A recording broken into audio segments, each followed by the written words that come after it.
How's it going, guys? This is Shane with Saber Bay here with another video to talk about the Denis Luykanov Oggdo Killer Gen.2 Hilt. So what I have here in my hands, this is the prototype hilt that Denis had made quite a while ago, actually. He wanted to do a second run of these for the repaired survivor grip version, and it just took him a while to kind of get to the point where he was ready to do it. So I have been fortunate enough to have had some great survivor hilts come through Saber Bay, such as the Jimmy Saberjunk version. So when I knew that there was an opportunity to bring this Cal Kestis saber back, I was very excited that Denis was open to making that happen. So in this video, I'll kind of talk about some of the hilt specifics, what I know is different from the first gen, aside from the obvious grip section, and what you can expect as far as engineering, installability, and kind of talk about the upcoming pre-order. So main difference from the first Oggdo Killer, obviously, we have the repaired grip. There is not going to be a damage grip option, which was made from PR 700 plastic. This is all fully CNC machined, so it's got some extra weight as compared to the first version. The total weight of this hilt that I have is about 20 ounces. So something to note for the final version of the run, I suggested to Denis that we make the shrouds from stainless steel as opposed to aluminum, so that you can get that extra heft. You can do heat staining, just kind of makes it feel more realistic, and it's already a fairly hefty hilt. So at 20 ounces currently with the stainless steel shrouds, it will add extra weight to that as well. And the balance is still very solid. So with this all being fully machined, CNC machined, as well as the pommel, it's a fairly solid pommel. So this is a pretty good representation of a counterweight, and the balance is going to be really great. Other features, just kind of looking at the outside here. So you still have a single button actuator right here. You're going to have this shine through area, these sound vents, which are open. This is sort of like a plastic mesh insert.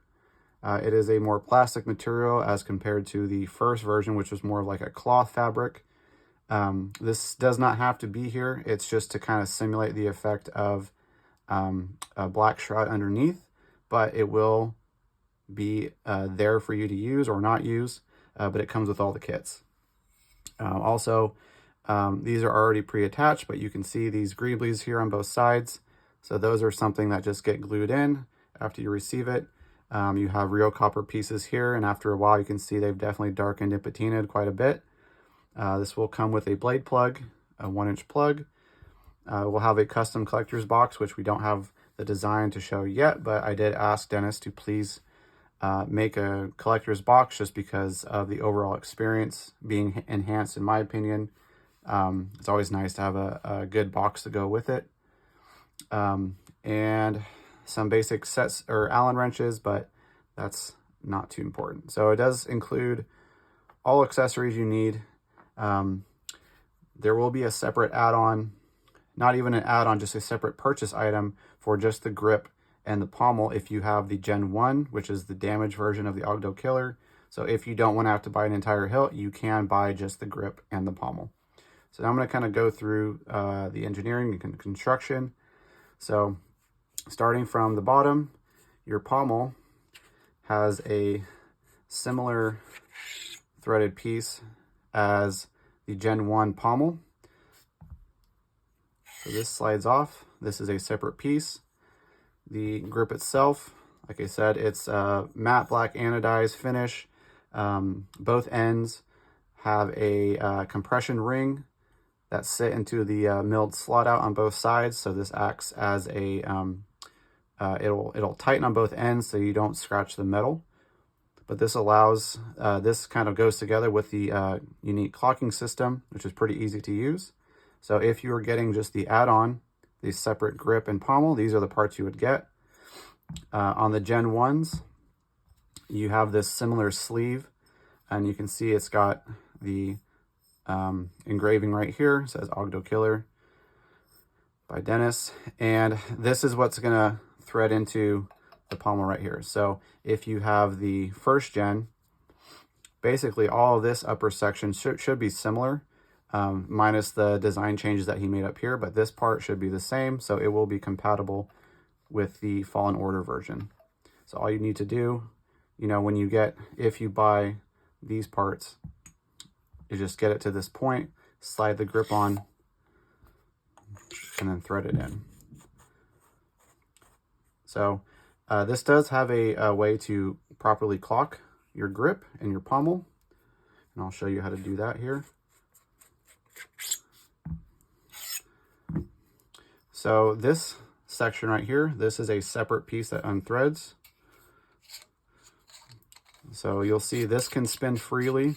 This is not where the thread is located at. It's actually this silver ring right here. So you can see this is a separate piece. So that means that you can thread this on independent of this sleeve right here. And what I've found is that through trial and error, you can kind of figure out using this as sort of a template. I figured out that this lines up here nicely with the threads, and that means when I put this back together, as long as I keep this in the middle, when I thread this back on to the best of my ability, that when I put this back together and thread this on, this pommel will be clocked straight. So that is the clocking mechanism. Go ahead and take that off. Now on this insert piece, you can see again, it's just a sort of a mesh insert.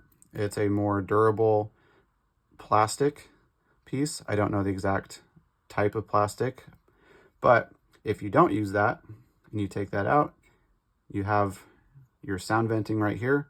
There's plenty of space inside, similar to the first gen, for up to 28mm speakers, and excellent sound venting. And another thing to note is that the internal dimensions, the inner diameters and everything else is also identical to the first gen. So previous chassis designs would be compatible as well.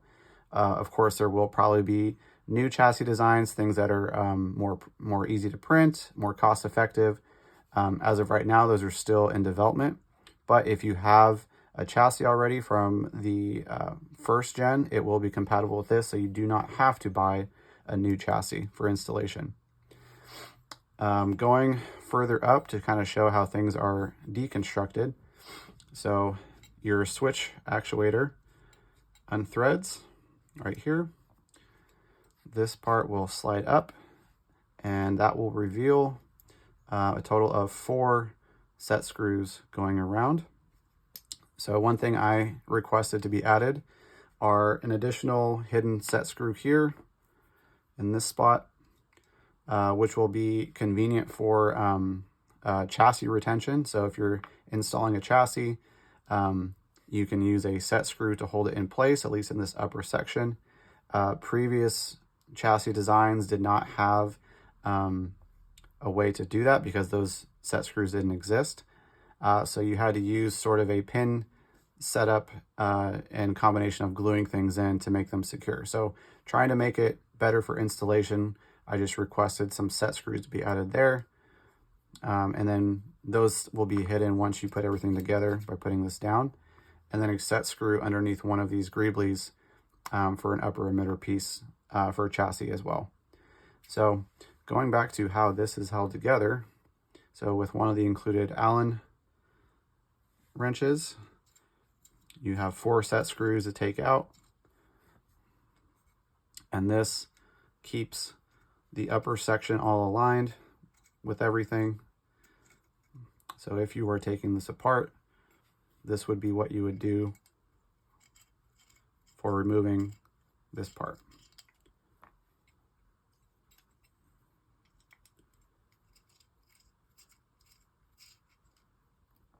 Okay, so now that that's done, so you can see this comes out. So this is a separate piece. This aluminum sleeve comes out. And now if you look at this section right here, you have 4 indents that align with the set screws we just took out. So that is the purpose of these. That's how you have everything lined up, because they will only go in one way. You have a threaded piece right here, which comes off. These copper pieces, there are 3 separate parts. So when you put them back together, you can align them how you want, but these don't have threads. These will just slide over like a collar. Another thing to note, for future chassis installation, the inner diameter of this section right here is wide enough for some of the newer thin neck PCB parts. So you will have an option to design or have a pre-designed chassis that can utilize those instead of the previous chassis designs, which used some of the bulging pins, which were, depending on your preference, you may prefer those, but for me, they were a little bit more difficult. So I'm happy that we can have a thin neck PCB in that area.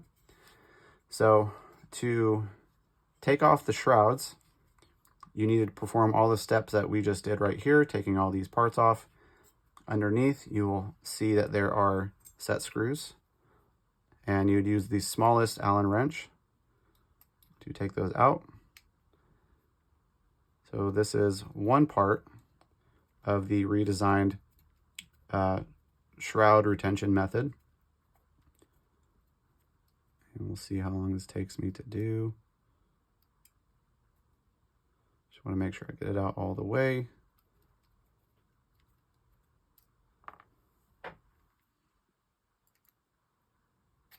Okay, so that is one screw. And if I recall, I may even have a hard time getting these off because they are, the tolerance is very well done. So they do not move. There is virtually no wobble. And that was an issue sometimes with the first gen, just based on how it was made, that you did run into that issue, but not with this. So these should slide down. Let's see if I can get them to, yep, come out. So you'll notice here that you have a bracket, a mounting bracket, a channel that it slides up into, and then it's probably hard to see, but there are also a couple of nylon screws in here, which help aid in that friction fit. Basically, if you take these screws out and separate this into 2 parts, you put your nylon screws in from the other side, you kind of trim them to length how you want, and so that when you slide these in, just the very tips of the nylon screws basically would rub up against this side right here, in addition to the screw on the bottom. So it creates a very tight fit. And I'm not gonna go and do the other one just because it's exactly the same. Actually, let's go ahead and do that. Yeah, why not? So that is the basic shroud deconstruction and the overall deconstruction of the hilt.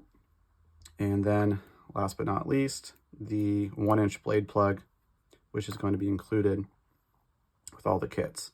So this is actually one thing that was added to the list of changes, making this blade plug less tight. So I will admit that this prototype blade plug is tighter than it needs to be. So I'm going to try and get that out right now. Yep, there we go.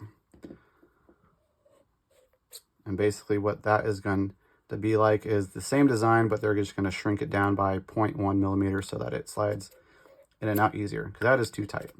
But this is the basic blade plug design. Accurate to the game, looks nice, included with all hilts. And I think that is the basic rundown of the full deconstruction of the new Oggdo Killer Gen 2. So if you're interested in this hilt, if you've been waiting and you're a fan of Denis Luykanov's designs, this is going to be the opportunity to secure a pre-order.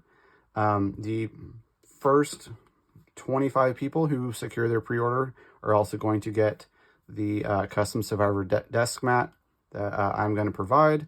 I am facilitating all the pre-orders for Denis, so the listings are going to be hosted on the Saber Bay website, only there.